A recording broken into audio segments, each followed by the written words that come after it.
fourth chapter of the Bhagavad Gita, entitled as Transcendental Knowledge. Of course, like when mentioned, as we proceed ahead to the Bhagavad Gita, we have to proceed with an open heart to understand what Krishna is saying. It might challenge our previous beliefs.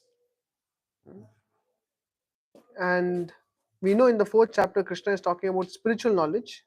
And therefore, Krishna tells Arjuna this knowledge, if you want to understand, you cannot be envious, isn't it? We have to be on friendly terms. A devotee only can understand the spiritual knowledge. He says in the 4.3. Let me just show you the verse. Today we'll be doing 4.12, isn't it? Yeah, see? So Krishna begins by telling Arjuna, why is Krishna discussing this fourth chapter of the Bhagavad Gita? Just a revision before we get into it. Fourth chapter is discussing about spiritual knowledge. So why is he talking about the spiritual knowledge, transcendental knowledge? Any idea? Okay, so my question is, in third chapter he was talking about karma yoga. Then what was the link from third chapter to fourth chapter?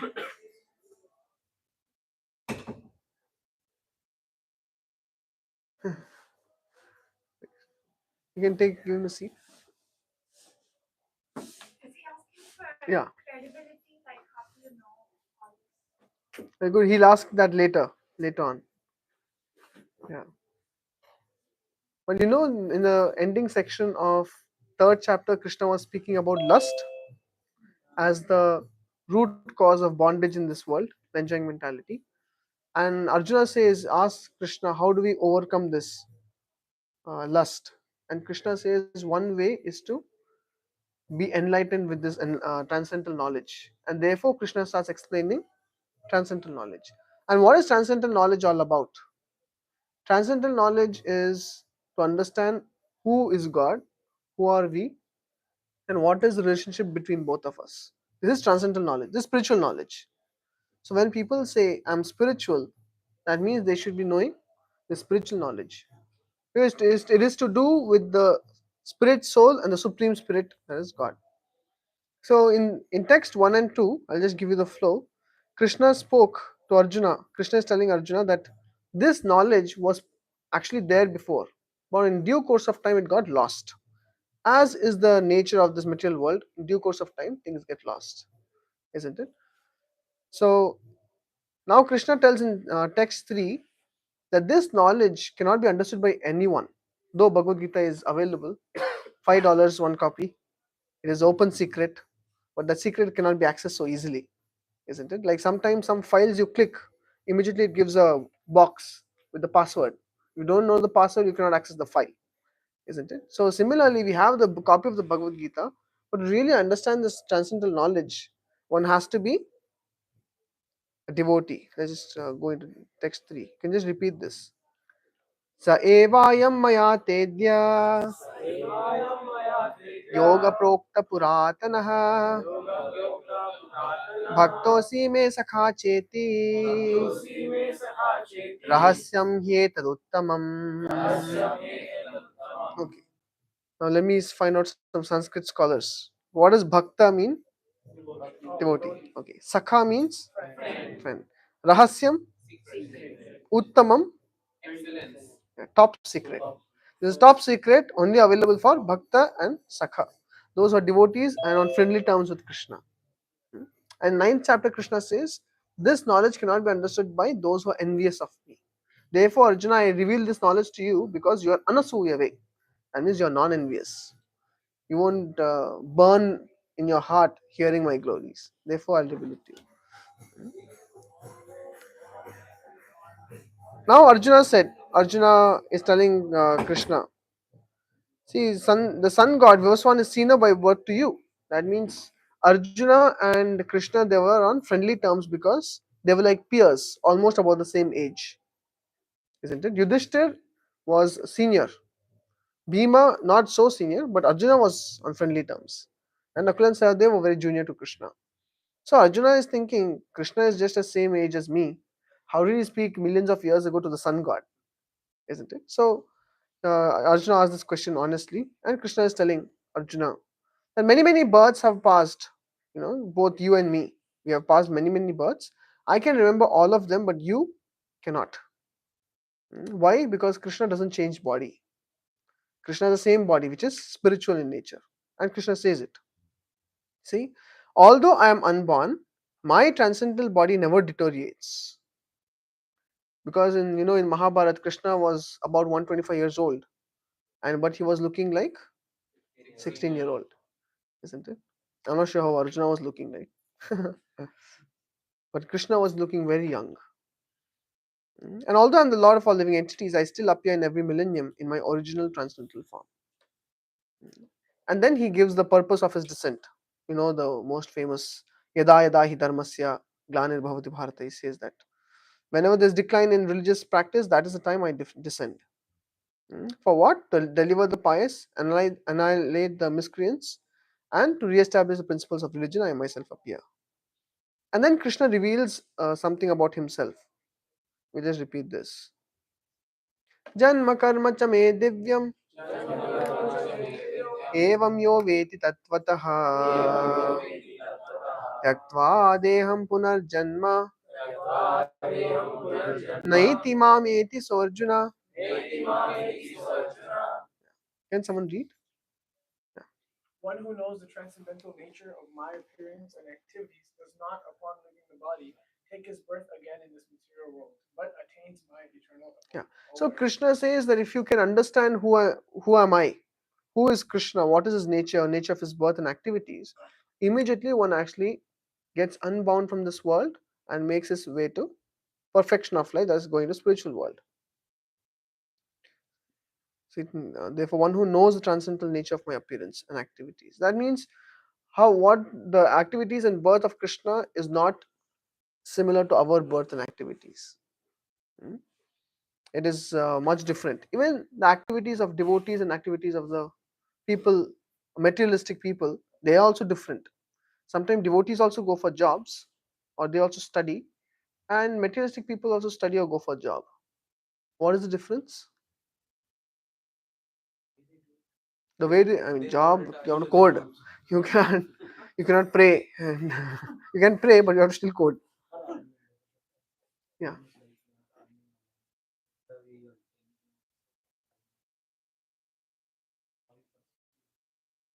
How you perceive the job? Okay, you're very close. I just need more the terms. Okay, good ethics and be better leaders. Okay, okay, yeah. They're not attached to fruits of action. Very good. Okay, they do it for Krishna. Hari Bol. That's the answer.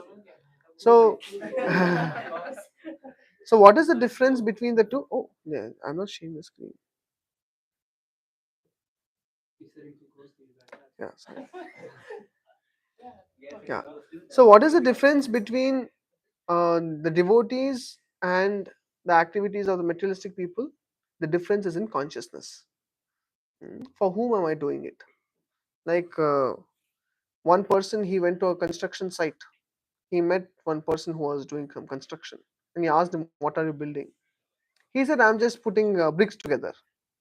And then he went to the next person who was also working on the same site, and he asked him, "What are you doing?" He said, "I'm building a wall." So this person had a better understanding of what he's doing, isn't it? And then he met the third person and asked him, what are you doing? And he said, "I am building the wall which is of a temple. The future temple will come up." So he has complete knowledge, isn't it?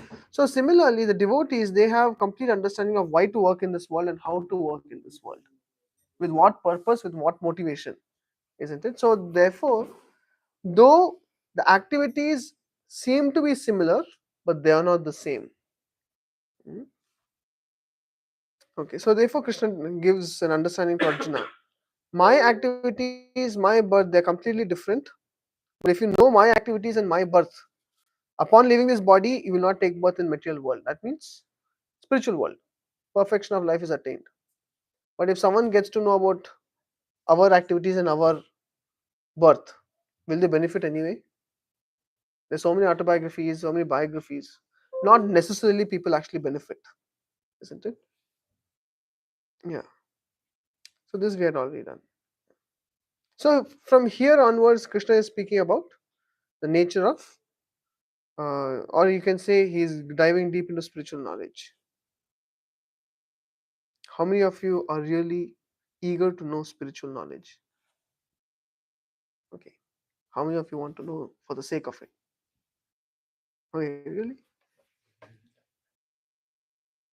Even if you say, I'm here for the sake of it, you still get prasadam. Okay. Can you please repeat this we did last time? What is the benefit of understanding transcendental knowledge? Vitaragha bhaya krodha manmaya mamupashitaha bahavo jnana tapasa bhutamad bhavamagataha. Okay. Can someone read? Being freed Yeah. from attachment, fear, and anger, being fully absorbed in me and taking refuge in me. Many persons in the past became purified by knowledge of me, and thus they all attained transcendental love. So therefore, Krishna is telling what is the consequence of having this knowledge? One becomes freed from attachment. You know what is the meaning of being freed from attachment? This means overcoming suffering. How many of you are attached to something in your life? Attached to something? Fully detached. Okay. We're all attached to something. Hmm?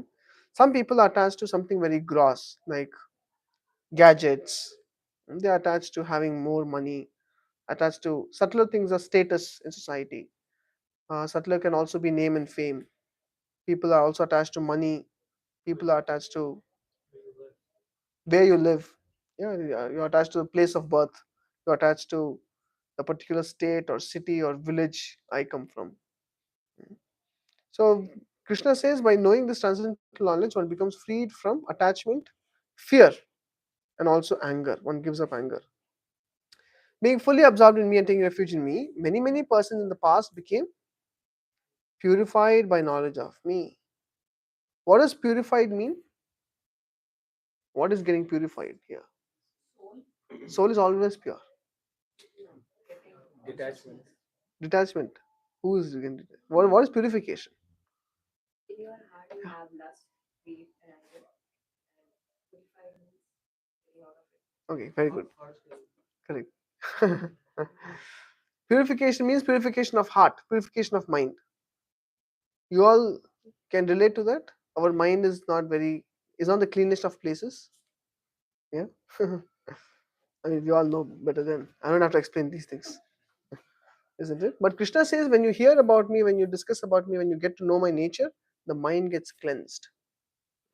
So therefore, it becomes purified by the knowledge of me, and thus they all attain transcendental love for me. Okay, this also we discussed last time, and this I think Laukik Prabhu spoke last time. He says this is now Krishna's nature. You know, everyone has his nature. Like one person's status I just read, he has said that if you are friendly to me, I'm a friend to you. But if you're not friendly to me, then I'm your worst enemy. You know, so people have the nature. So Krishna also has his nature. What is his nature? Krishna says, as all surrender unto me, I reward them accordingly. He says, everyone follows my path in all respects, O son of Pritha. That means, how does God behave? God is reciprocal in nature. If someone comes to temple and thinks, oh, what is this? A stone. Stone in the form of a man, stone in the form of a woman is standing in front in the altar. And what are these foolish people worshipping stone? Then Krishna appears as a stone for them, isn't it? If someone thinks, oh, this is Krishna standing here, then Krishna reveals himself to that devotee. So as you approach Krishna, Krishna reveals himself. If someone thinks, oh, this is, let me go and pray to God for money, then Krishna only appears as a person who will help you that much. So therefore, you will find, if you see the different stages, the 4 stages of approaching Krishna. What are the 4 stages? The lowest form or the lowest stage of approaching God is called as fear. When people approach God out of fear. How many of us do that? Yeah. Fear. If I don't worship God, what will happen? Probably he'll get angry. Sometimes I used to have, because in our traditional Hindu altar you have like so many gods, but no time to worship all of them. Then you have an incense stick, then you have to go through everyone. I would do Vishnu, then I would think, what about Shiva? If he gets angry. If you do Shiva also, then you have Saraswati. What if she doesn't give me buddhi? So do Saraswati also. But if you don't do Ganesh, you might not give success. Do Ganesh also. So then you end up doing for everyone out of fear. But that when you approach someone out of fear, it's a forced thing. It's not very pleasing. You agree? You don't like to approach God and anyone in out of fear. And so it becomes a burden. Worship becomes burden. So therefore, approaching God out of fear is said to be the lowest stage. One level up, higher stages out of desire for something. Just before final exam. Surprisingly, Hanuman temple is also very much filled, isn't it?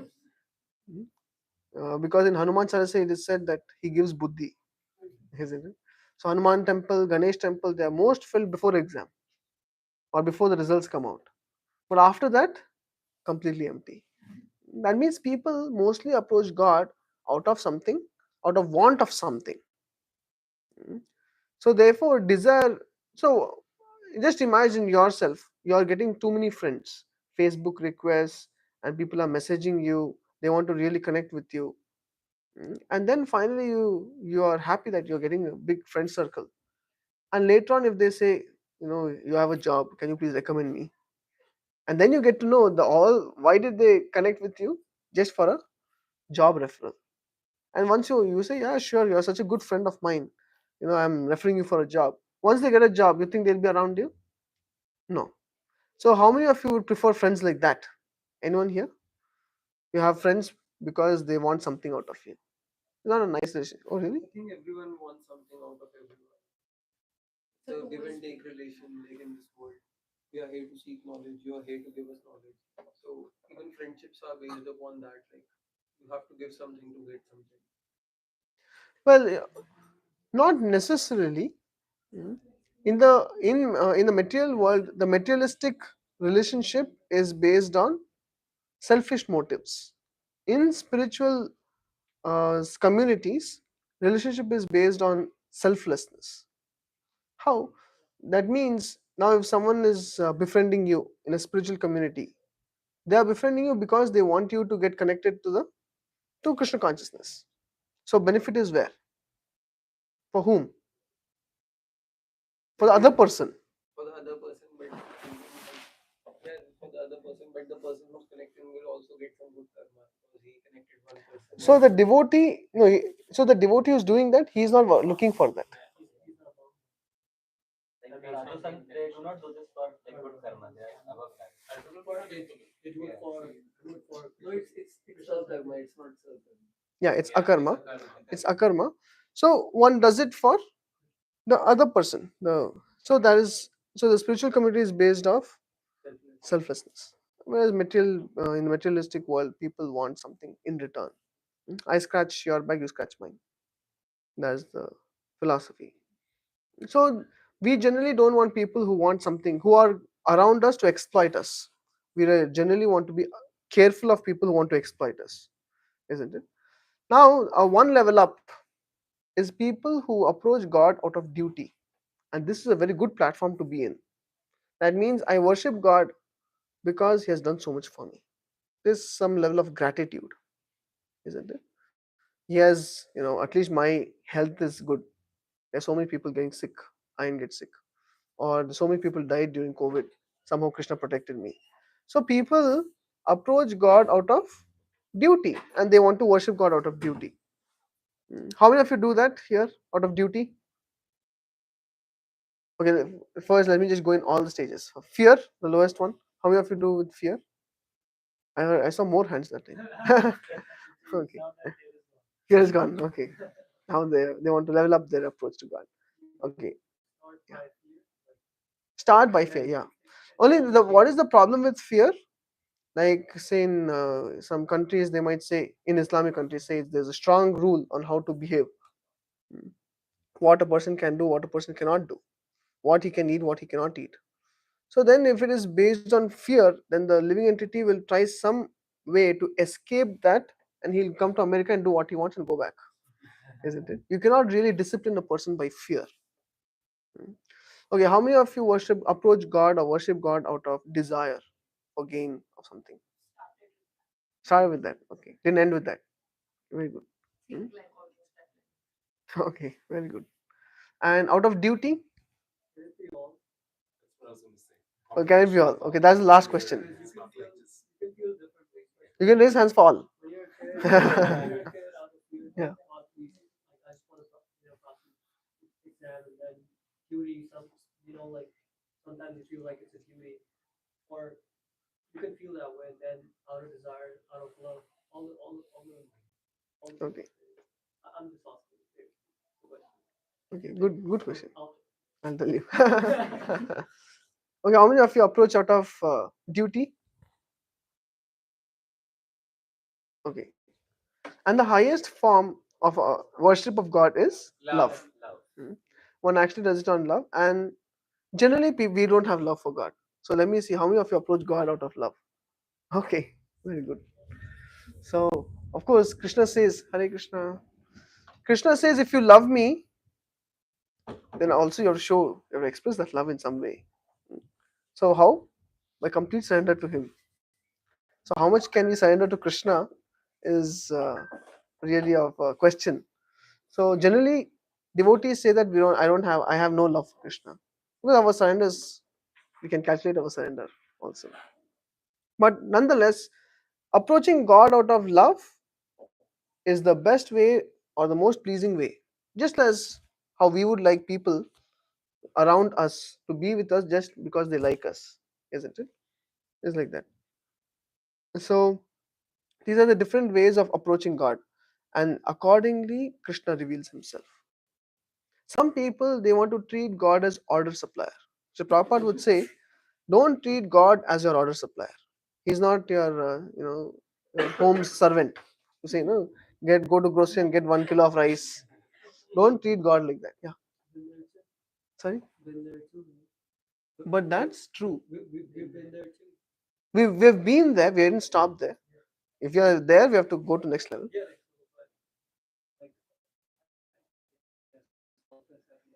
Yeah. Point maybe lost of something, I want that person or I want that place, I want something. Isn't that said like if a devotee asks you for something, Krishna gives it. So you do it for love, but then Krishna gives you the byproduct. Yeah. But maybe you do get what you're asking for, but when you do get that, you don't want it anymore. Okay, so therefore, what is important to understand is what is the relationship between living entities and God. Hmm? When we treat God as order supplier, that means we have not understood who God is. But it's good to just ask God himself, in some form you're making it. Of course, yeah, that is true. Hmm. But we'll dive a little deeper to understand the answer to your question. So, Sri Prabhupada would say, never approach God or never treat God as an order supplier. He is the master, we are the servant. Generally, the word servant is not liked by people because we are here to become boss. Then boss is boss, and boss is boss is boss. But in spiritual life, we become das. Then das is das. That means we serve the devotees of Krishna. Then das and das and das. That means we serve the devotees of Krishna, isn't it? So therefore, material life and spiritual life is like completely opposite, 180 degrees opposite. Yanisha sarvabhutanam tasyam jagati samyami. Krishna says in the Bhagavad Gita, what is day for a materialist is night for a yogi. What is day for a yogi is a night for a materialist. What does he mean by this? He says the working, how materialists and spiritualists work, is completely opposite. The materialists want something out of this world, exploitation, whereas the spiritualists want to give something to this world. The materialist is always thinking, oh, it's all about me, I, me, mine. For spiritualists, it's all about Krishna. So similarly, now the materialist also, he works so hard not understanding goal of life. He thinks the life is all about eat, drink, and be merry. Khao, pio, ash karo. Whereas the spiritualist understands the goal of life is to love and serve God. You see, it's completely different paradigm of thought for a devotee and materialist. So therefore, Krishna says, more and more we try to become devotees of Krishna. Krishna reveals himself accordingly.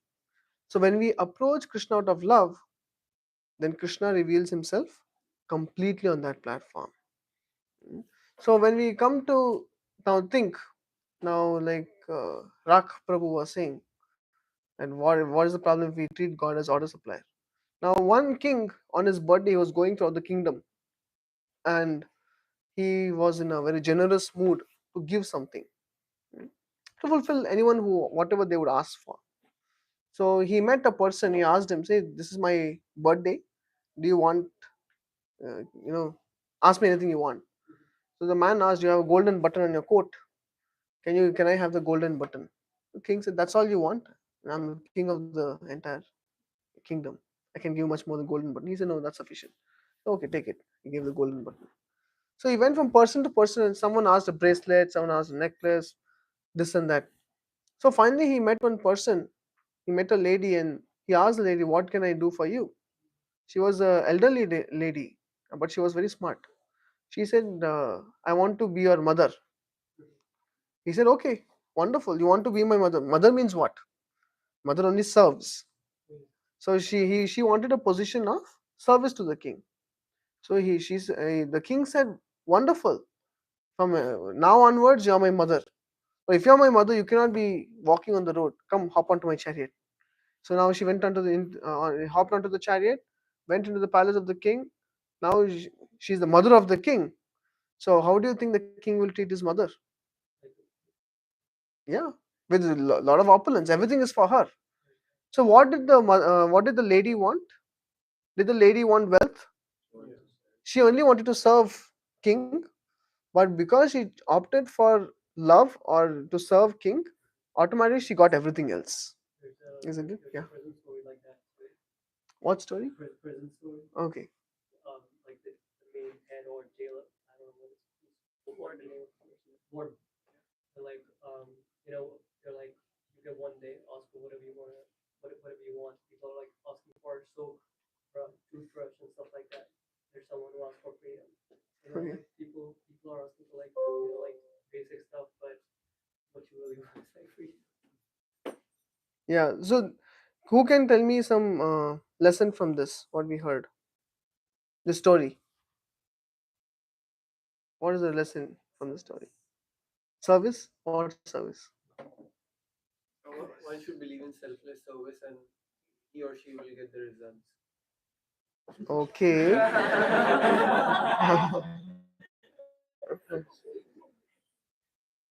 Yeah. If you focus on service, everything else will be provided. So the main goal should just be service anyways. Okay. Good. I would say it is closer to the answer. Was not Just do the accurate. service without expecting anything. Okay. Something more.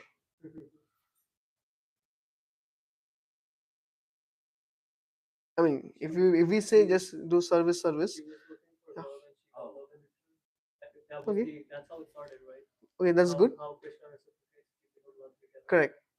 Okay, that's good, but something more. Not only Yes. not only service, but service to Krishna. Okay, that is the point. Service to God or Krishna. That is most important. When we serve God, then automatically God gives everything. And therefore, now when we're in the mood of service, can we treat the person whom we are trying to serve as order supplier? Because who is being served there? We are being served. That is not service. This point is clear? Mhm. Yes. Yes. So this is like even tough to digest. The one that we are saying that once you serve, then you get whatever you can't even imagine. Whatever the deepest journey that could also be. That could be a desire that okay, you are serving. Or you are serving. You have a motivated. Yeah, The motivated. service is motivated. Yes. So I don't know how it becomes. No.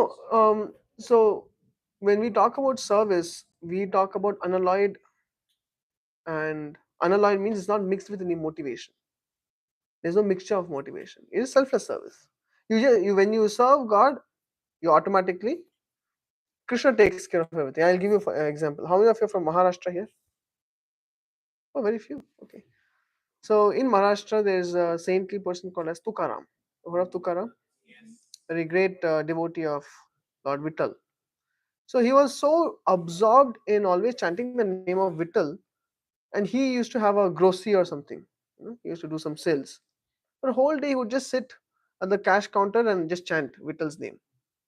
Many people took advantage of his devotion, and they would go pick up all the grains what they want for the entire week and go home. And he was so absorbed, he didn't stop anyone. He just absorbed his chanting. Then Lord Vittal, he came as a young boy and he saw what is happening here. So then, because he was absorbed in his Lord Vittal's name, Krishna's name, so now Krishna came and he went to all these people's home and he got back with the money, exact money, how much, for which they took the groceries. So, what is the understanding when we are actually devoted to God? Krishna takes care. At the same time, I'm not propagating irresponsibility. Your final exam is tomorrow. Take your bead bag. Depend on God. No, I'm not saying that because Krishna himself says that you have to put effort. Mm. So, but we put effort depending on God. Arjuna is fighting depending on Krishna. And Arjuna didn't want to fight. He is fighting because Krishna said so. So now, when Tukaram is serving Krishna, is there any motivation that I don't have to work, then Krishna will get all the money back for me? No. He just loves Krishna and Krishna takes care of him. The problem is we are not there. We don't know what this love is. Generally, what is love for us? What we have seen in Bollywood movies. This is love. There is man with dancers behind him. There's, then there is the heroine with her set of dancers.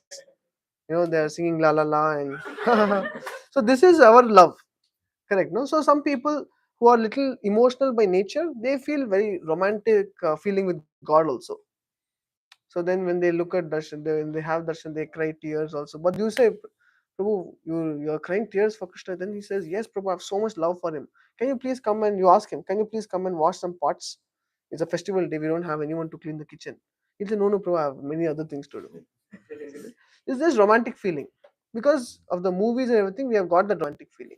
These people will cry for God also, he'll cry for girlfriend also, he'll cry for here. Everything, he has an emotional mindset, basically. That is not love. When you talk about love for God, that means there has to be expression of love. And what is that? Service. It's measured by service. And chanting the names of God is pleasing to God. Therefore, we chant. Amen. That's okay. Okay, now we'll come to today's verse. Next one. Okay. See, in this verse, Krishna is explaining. Let's just recite it first.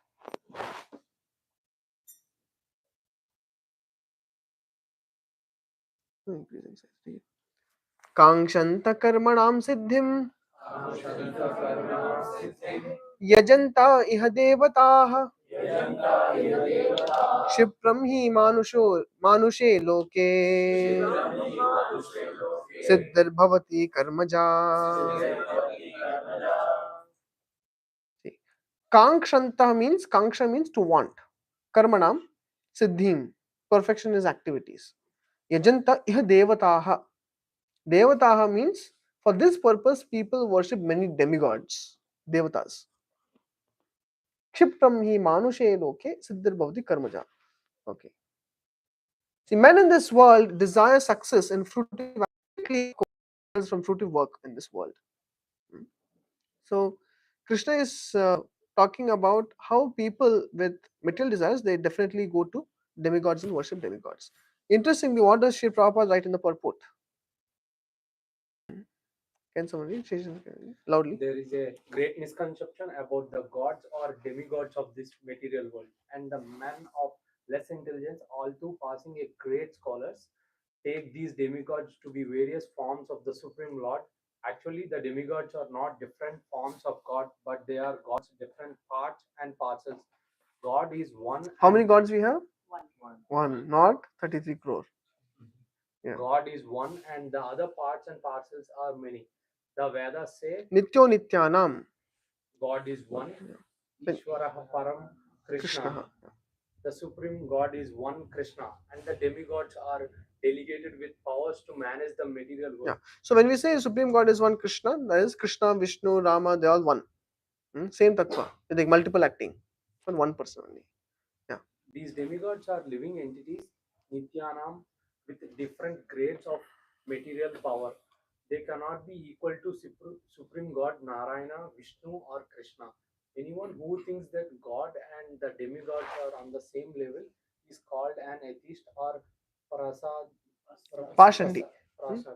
Yeah, okay, we'll stop here. So here, Sri Prabhupada explains Krishna worship and demigod worship, they are different. So let me just show you. But in a way, they're still worshipping. Sorry. But in a way, they're still worshipping. Yeah, correct. He says in 9th chapter. But it's not the preferred. Krishna says in 9th chapter to Arjuna that those people who worship the demigods are indirectly worshipping me. But he calls it avidipurvakam. That means it's not the best way. Right?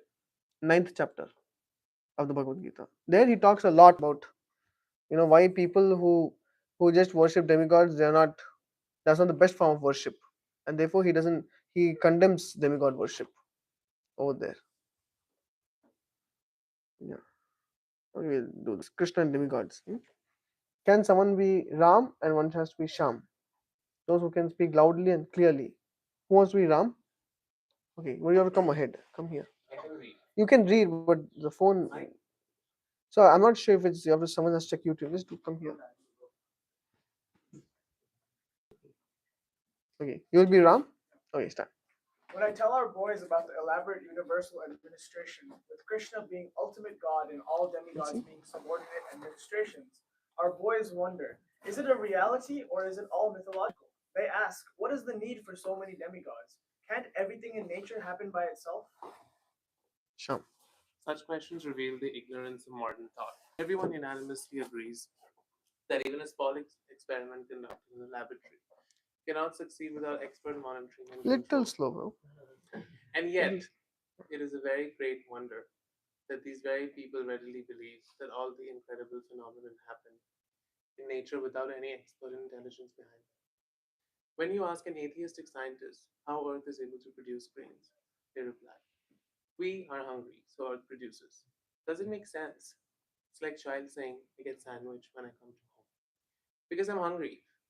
You may be hungry, but someone be prepared, and it is kept there. Yeah. I do agree with your viewpoint.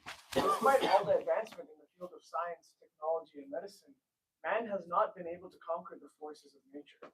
Far from conquering or even facing the forces of nature, we are repeatedly and helplessly smashed by the forces of nature. The tsunami in Lanka, cyclones in New Orleans, the floods in Kandla, volcanic eruption in Pompeii, and many more instances show that man has no power whatsoever to control these forces of nature.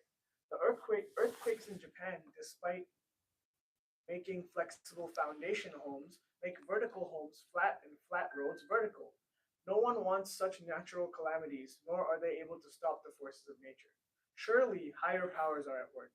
Children give key to a toy car and can make them move from one place to another.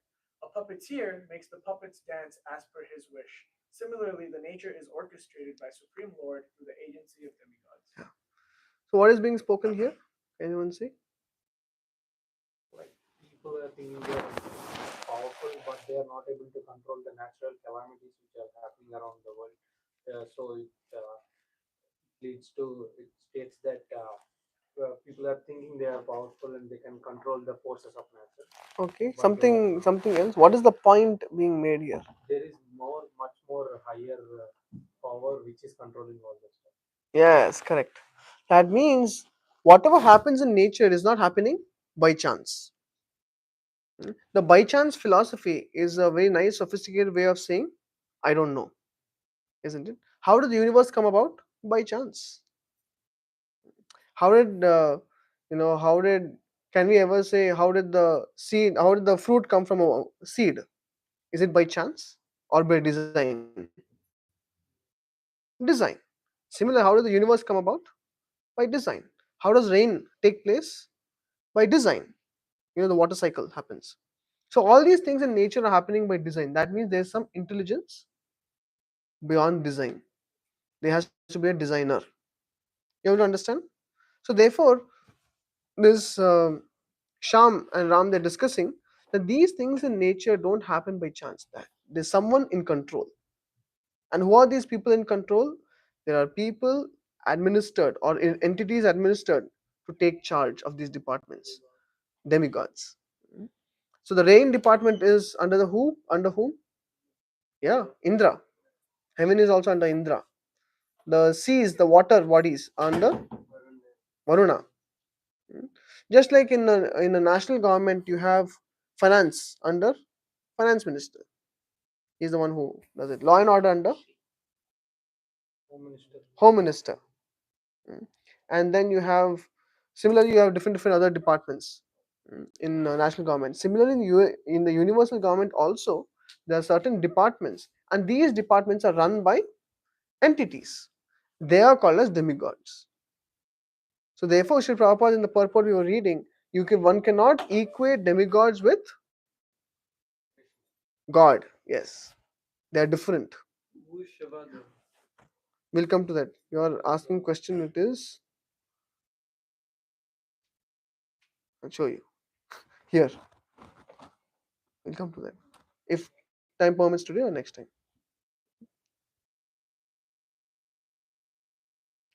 So you are able to understand. So natural calamities happen. Who is the person behind that? Is Durga. She is the Adipati for material nature, Prakriti. Yeah. And by that logic, people shouldn't be working on climate change and all these issues. So why are people working on climate change? Because they themselves have spoiled it. So they are like fixing up their mess. Isn't it? And why natural calamities happen? Like we have studied about karma. So when the sinful karma in a particular area of land increases, instead of having individual reaction, there's one massive karma. The innocent people living in that land were not. Innocent according to you. According We don't know their According to their karma, there might be some people who are. See, karma is, see, in our calculation we make some silly mistakes in exam. In God's calculation there are no silly mistakes. So we see that in war, some war is happening, and one missile went and hit a hospital and the people died there. So we question, why did innocent people die?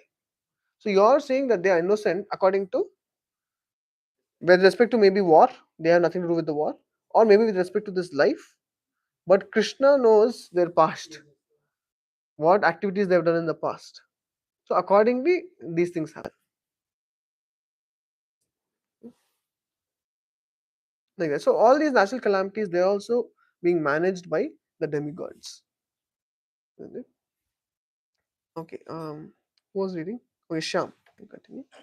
Yes, the Supreme Lord Himself says in the Srimad Bhagavatam, Madhvayadvati Vatto. Mad bhayad vati vatoyam suryastapati mad bhayad varshati indra dahati agnir mrityuscharati mad bhayat.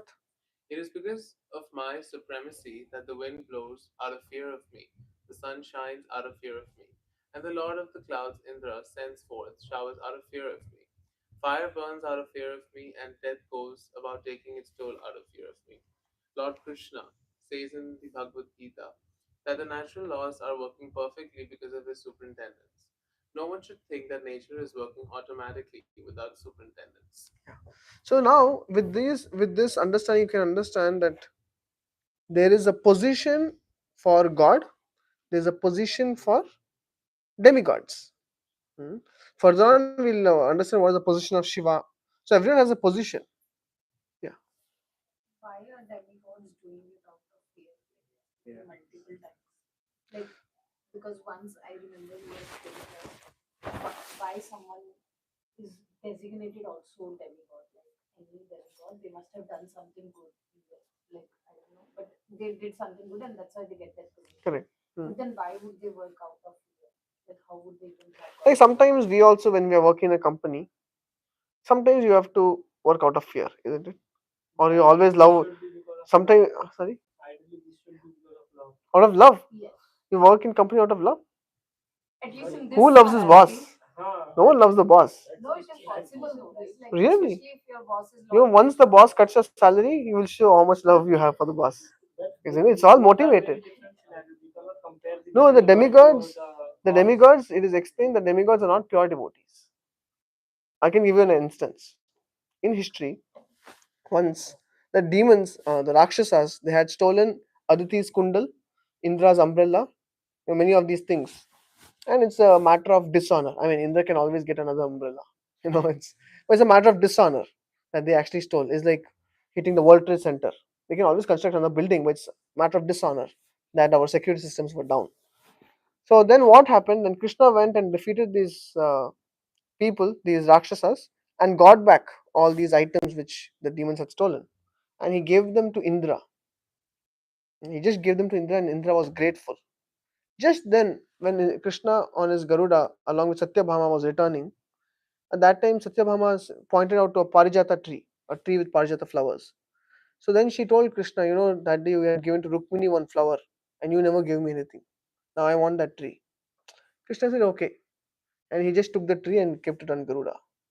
And they were flying. Now Indra saw, who is this person taking tree from my garden? Who was it? Krishna. And just now, what did Krishna do? He just returned all these things which the demons had stolen from Indra. Just a few moments ago, Indra was grateful. Now he, with his soldiers, he attacked Krishna. You will read in 10th canto of Srimad Bhagavatam. The same person was grateful. The very next moment, it changed. Why? Because he was attached. This is my garden. This is my kingdom. So which shows like this, you will read many pastimes. and why how would they become demigods? Like why would God So the qualification to become demigod, if at all you're interested in that position, is not to become a pure devotee. Pure devotees are not required to become. Pure devotees say that I am ready to go back to spiritual world. But people who have controlling mentality, they want to become demigods. Once Better you become facility. demigod, then you can go. You can also go. You can also go. Yeah, like to become Indra, it is said you have to do 100 Ashwamedha Yajnas. What is Ashwamedha Yajna? You have to release your sacrificial horse across the world. And whoever captures the horse, that means they challenge your authority. You have to defeat them and let the horse continue its course. So that's very difficult. That means you have to prove yourself that you're the authority 100 times without getting defeated. Then you become Indra, and Brahma is even tougher. But these are just positions. They're not pure devotees though. Can we colonize other planets? Irrelevant question. Okay. You completed? Okay. Yes. Oh yes, please. I have a question. Like you said earlier, that although Krishna says to like love him directly, we do Correct. love him through demigods as well. And since they are not pure devotees, why would we love them? So in ninth chapter, correct. So in ninth chapter of the Bhagavad Gita, Krishna says this is an indirect worship. Therefore, Arjuna, worship me directly. Don't go to the demigods. People worship demigods, as said in the verse we're discussing the Bhagavad Gita. People worship demigods just for results, success. No one loves. I mean, some people say, I love Ganapati, he's very cute. These things. But not really. People don't love.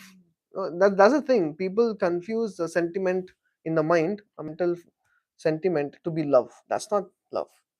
Love means actually service. Same as people have feeling for Krishna. From Maharashtra, Ganapati is big over there. Some people can have feeling for some Yeah. other god like Correct. Ganpati. Why God? People have feelings for other people also. Yeah, Is we it are love? talking about God now right now. So same feeling as we have for Krishna, we can have it for any other god. Like So there is a there's a relationship. For example, you have your father and you have your padosi uncle. Now one can say you can love your uncle also. You can love your uncle, but the relationship doesn't exist.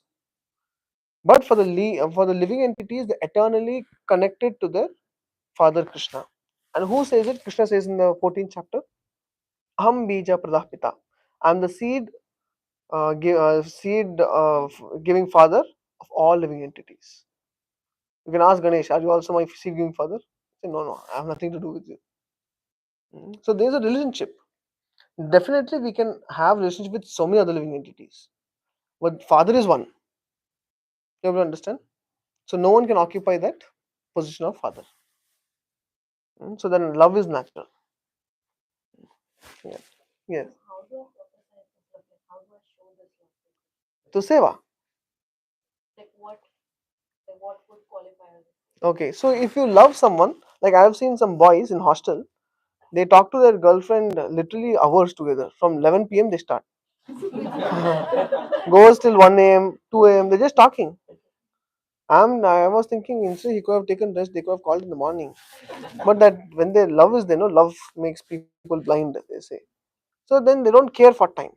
Similarly, we want to show our love for Krishna, so we chant his names. We serve him. See, sacrifice means we sacrifice what is most dear to us. So time is very dear. So if I say, if you love God, chant his name. Krishna says, Satatam to mam. That means Satatam is always. Kirtan means chant my name. And whose name? Mam, my name. How long? Always. So we said always is a little difficult.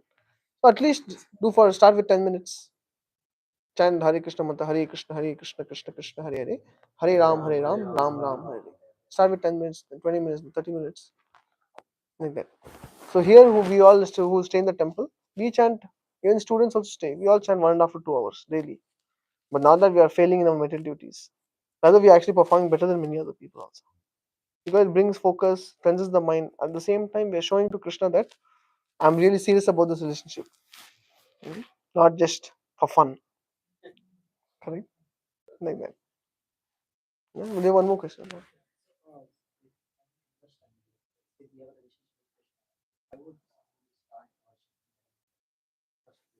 For want of something. Okay, I'll give you an example, analogy, and this is a very important analogy for everyone to understand. I was anyway going to give it in due course, but you got it up now.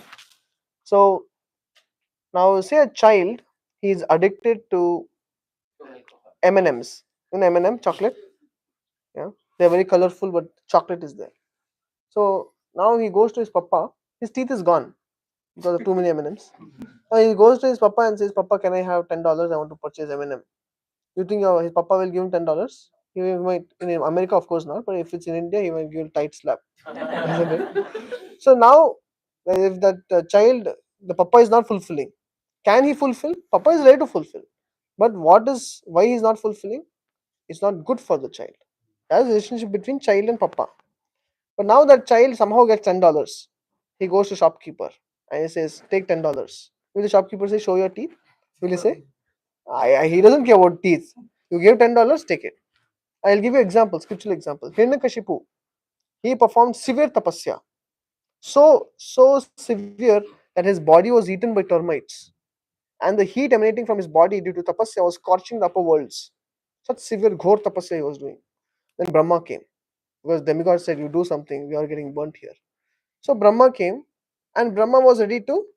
He told Hiranyakashipu, "Okay, now you can stop your austerities," and he took some celestial waters and sprinkled on Hiranyakashipu. Immediately, he got a very youthful celestial form, Hiranyakashipu. You all know who Hiranyakashipu is, right? No? Okay, Hiranyakashipu is the one you see Narsimhadev having on his lap, tearing his intestines. Yeah, Prahlad ke papa. Prahlad's father. So he's a demon. So he was performing severe tapasya because he wanted to become immortal and defeat Vishnu in battle. This was his intention. So now Brahma came, and I have to complete after I complete, otherwise naturally you'll have question. So then Brahma came, and Brahma asked Hiranyakashipu, "What do you want?" So Hiranyakashipu said, "I want to become immortal." And Brahma knew this is Rakshas. And Lord Vishnu had just killed his brother Hiranyaksh. And now he wanted to take revenge.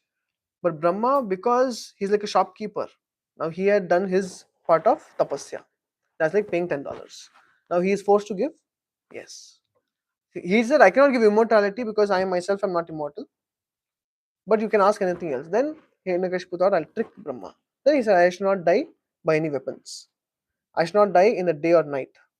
I should not die on in the air or what, nor on the water, nor on land. I should not die by any animals. I should not die by any humans. So all these things he said. So basically, instead of saying, make me immortal, he cancelled all the other possibilities of death. So thinking that he'll trick Brahma. And Brahma said Tathastu. Now Brahma knows this fellow is going to terrorize the universe in the future, but he is helpless. So therefore he was forced to give the boon because demigods are like shopkeepers. Then of course Narsimhadev also defeated. He's if Hiranyakashipu is cheater, Krishna is cheater of the cheaters, isn't it? So the Supreme Lord, he did not come in one form. He came in half animal, half human form. This was out of his set theory. It was not part of his set. So he came out of box thinking. So Lord came and killed Hiranyakashipu with what? With his nails, which was not in his list. He only said weapons. So he killed him. And where did he? On what did he kill? He did not kill on water. No, he did not kill on the thigh. He never said on the thigh. So like that, Narasimha would have been. What if Hiranyakashipu would have said, "I should not be killed by half man, half lion"? And Krishna would have come in another form. Like that. So this is how. Who would ask the question? You guys did. Yeah, this is how the shopkeepers, they are forced to give if the money is there. They don't care for the health of the child. Papa cares. Should I tell you the real truth? No, they don't. They don't care. But at the same time, if there is a pure devotee who is very sincere in his devotion to demigod, then which is not very often, then yeah, he pushes the devotee to Krishna. That's what they do. Yes. And these there are pastimes for each one of them. I'm just not explaining. Yeah. In the stories we are telling, it means Lord Krishna still will always respect whatever demigods have granted, right? If Lord Brahma granted something, Yeah. When Krishna Narasimha still Dev had came, respect that this was given by some demigod. correct. No, but when Narasimha Dev came, he was very angry at Brahma also. Because he said, next time don't do this mistake. Don't be responsible. This time you just blindly gave, next time think and give. Because he gave attention to his devotee, Prahlad was tortured. Like that. Same like stories over Bhasmasura also, correct. Yeah, Bhasmasura did tapasya. He's also Rakshasa. Then he did tapasya and pleased Lord Shiva, and Lord Shiva gave him the boon. Upon whoever head he keeps his palm, they will be turned into Bhasma, ashes. Then he was very grateful to Shiva, big devotee of Shiva. Then as soon as he got this boon, what did he do? He looked at Parvati. He got attracted to Parvati. Then he thought, between me and Parvati, who is the obstacle? Shiva. So he took his hand and was trying to put his hand on Shiva. And Shiva began to run from there. Then he was chasing Shiva. So then Lord Shiva came to Lord Vishnu and said, "Arey, what should I do now? This person is after me." And Lord Vishnu said, "Okay, don't worry. I have an idea." Then he turned into a boy, Lord Shiva, Lord Vishnu. And as Bhasmasura was chasing Shiva, he came and stopped him. See, this story is in Puranas. I'm not making it up. And he asked Bhasmasura, "What happened? Why are you in such a frantic run?" And Bhasmasura said, "You see, I want to enjoy with Parvati, but this fellow is in between. So I want to finish him off so I can enjoy." So then he said, this boy said, who is Vishnu himself. So boy said, "Are you really sure that what the Shiva gives boon, it really works? Because he's always in the cemetery ground, dancing like crazy, ashes all over his body. I don't think it works, really." And Bhasmasura said, "Really? It doesn't work?" Boy said, "Just try it on your head. You check if it works." They put it on his head and he was gone. Like that. Right? So now Shiva also gave the boon. Yeah. So let's say there's a somebody like he tapasya for Krishna. Then he asks him, No, Krishna will not grant. That's the thing. that's why they don't worship. Yeah, that's why they don't worship Krishna. So if I worship Ganesh and I do this tapasya as mentioned, break 5 coconuts, do this some arti and this, then I'll get this. That will not work with Krishna. Because Krishna is in a fatherly relationship with the children. He will do for your good. Isn't it? Now you want your good or your bad. The problem is people, the child who wants to drink, he will think that I know what is my good. I want to drink, I have to be happy, this is my good. So, but now when Krishna doesn't allow, or the father doesn't allow, he thinks father is the enemy. Is father the enemy? He is his best friend. Yeah, yes, Prabhu. And by the time you do get what you want, you're doing it because the story of truth, right? Correct. You do have like a Desire. desire. You don't want that anymore. Like how truth didn't want the whole kingdom. Correct. And Actually, He's Dhruva is gonna change. another very good story. Dhruva, he wanted a kingdom greater than that of Brahma. I'll not get into why, but he wanted it, and he was only a 5-year-old boy. So he went into the forest, and his mother had said, "If you want anything, just approach the Supreme Lord Vishnu. He will take care of everything." So now this boy really wanted a kingdom greater than that of Brahma. This ambition is bigger than any of our ambition. We only have ambition to do what? Settle in the US, get a citizenship, green card. Very humble, noble, in front of Dhruva's ambition, which is another entire planet of Dhruva Loka. So he was doing great tapasya, and Narada met him and he said, "You are just a 5-year-old boy." Some insults happened in his family because of which he was wanting this kingdom. He said, "Don't take them seriously. This is a time and age to play with toys. So you go and play." So Dhruva said, "Either you help me or get out of my way." So Narada said, "Okay, this was just a test. So now you really want to attain Vishnu? Take this mantra. Om Namo Bhagavate Vasudevaya. You just chant this mantra and he explained how to perform Ashtanga Yoga. So Dhruva went and he performed Ashtanga Yoga, and it was, we cannot imitate this. He was only eating fruits first, once in 3 days. Then he drank water once in 6 days. Then he breathed air once in 9 days. And then he stopped breathing also. Such intense tapasya he was doing. And then being sad, and of course, while chanting Om Namo Bhagavate Vasudevaya. Hmm. So when he was doing this much tapasya, Lord Vishnu became very pleased. Immediately appeared in front of him. That means Dhruva had darshan of Lord Vishnu in 5 months. And then Dhruva looked at Lord Vishnu with tears welled up in his eyes, and then later on crying profusely, he fell at the feet of Lord Vishnu. And finally Vishnu asked, "Please tell me." And of course he wanted to offer prayers, but he's only 5-year-old boy. Didn't go to Kurukul. Yeah, that was the time that Lord Vishnu took his conch shell, placed it on Dhruva's head. That time all poetry, became completely learned. And then he started offering prayers. And he pleased Lord Vishnu with his prayers. And finally, Lord Vishnu asked, "So, my dear child, what can I do for you?" So, what did Dhruva want? Nothing. Nah. No, what did he want initially? Kingdom greater than that of Brahma. Now, when Lord Vishnu asked, "What do you want?" He said, "Swamin Kritartosme Varam Nayache." He said, "My dear Lord, I was actually looking for kingdom which is now compared to broken piece of glass, because I found you, which is who is like a blue sapphire. So now I don't want anything but your seva." Then Lord Vishnu says, "My dear Dhruva, now your heart is purified. Therefore, you have no other desire than to serve me.